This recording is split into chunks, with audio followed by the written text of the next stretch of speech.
Hi guys, welcome to another video. Today I'm going to give you Jamie Lee Curtis's top 10 best movies. This is the first actress I'll be doing. There's no better actress to start off with than the Scream Queen herself. So sit back, relax, let the show begin. Number 10 is My Girl. Released in 1991 and directed by Howard Zayef, this was a huge hit at the box office. My Girl is a beautiful coming-of-age film with some extremely tough moments to watch that will leave you in tears. Jamie Lee Curtis plays a makeup artist for a funeral parlor owned by Dan Aykroyd. Curtis and Aykroyd become romantically involved, and his 11-year-old daughter, played by Anna Klumsky, isn't too happy about it. But at least she has her best friend, played by Macaulay Culkin, until he passes away tragically, making it one of the hardest scenes in movie history to watch. It's got a fantastic cast, and I love the 70s setting and the small town location. Before you see this one, make sure you have a box of Kleenex nearby. Number 9 is Perfect. Released in 1985 and directed by James Bridges, most people would dismiss this movie immediately based off the cover alone. But it's a fun little cheesy 80s movie. It stars Jamie Lee Curtis and John Travolta. Travolta is a reporter writing a piece on the rise of health and fitness. He comes across a fitness instructor played by Jamie Lee Curtis. He wants to interview her, but she declines, so he joins the gym to get closer to her and let the good times roll. Oh yeah! Curtis and Travolta have great chemistry in this ridiculous 80s hidden gem. Tarantino in an interview went out of his way to say how underappreciated this film is. I tend to agree. Number 8 is Trading Places. Released in 1983 and directed by John Landis, Trading Places is such a great 80s comedy. It stars Dan Aykroyd, Eddie Murphy, and Jamie Lee Curtis. It tells the story of two old rich brothers who are so bored with life that they make a bet to change the fortunes of a homeless man, played by Murphy, and to switch his life with a rich snob, played by Dan Aykroyd. It's just a crazy fun comedy. Jamie Lee Curtis plays a prostitute who is excellent playing alongside Aykroyd and Murphy. She also credits John Landis for giving her this role that changed her career. The producers didn't want her because she was a horror star, and Landis fought hard to keep her, helping her break the Scream Queen typecast. Number 7 is Mother's Boys.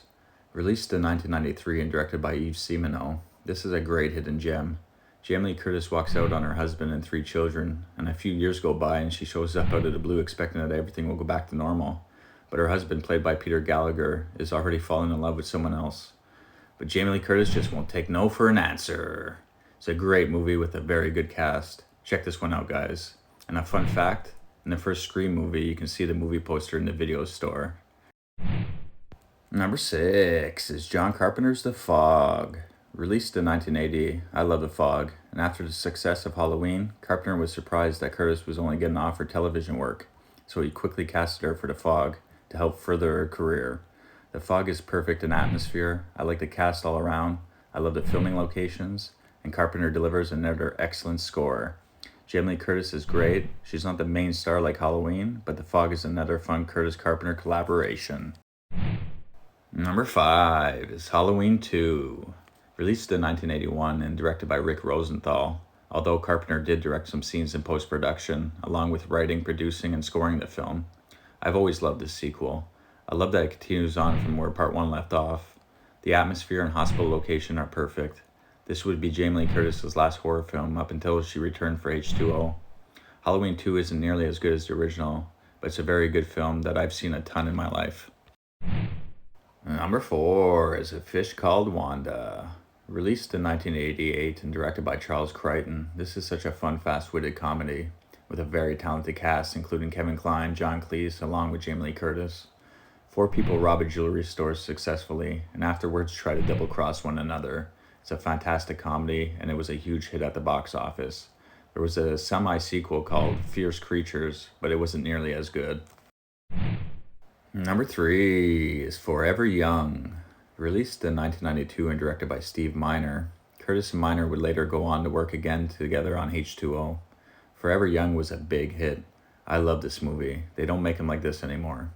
Mel Gibson is a pilot in the 1930s, and after his wife is hit by a car and put into a coma, Gibson just can't stand the pain, so he volunteers for a cryogenic experiment, only to wake up 50 years later. He's found by Elijah Wood and his friend. Jamie Lee Curtis plays his mom. It's a beautiful looking film with an excellent cast. I love this movie, and the ending is a bit of a tearjerker. Number 2 is True Lies. Released in 1994 and directed by James Cameron, starring Arnold Schwarzenegger and Jamie Lee Curtis, this was a massive hit.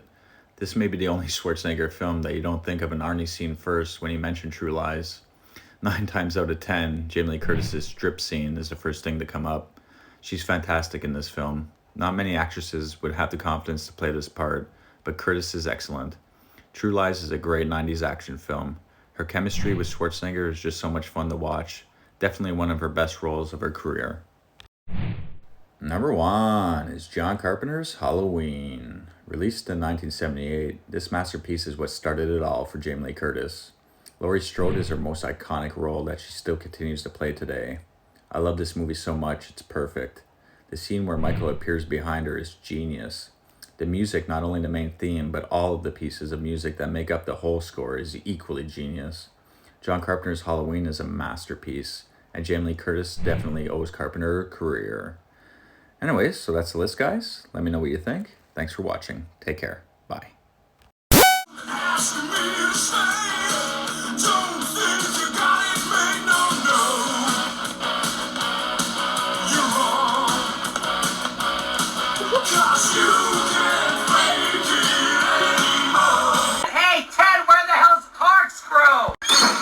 The Daigler.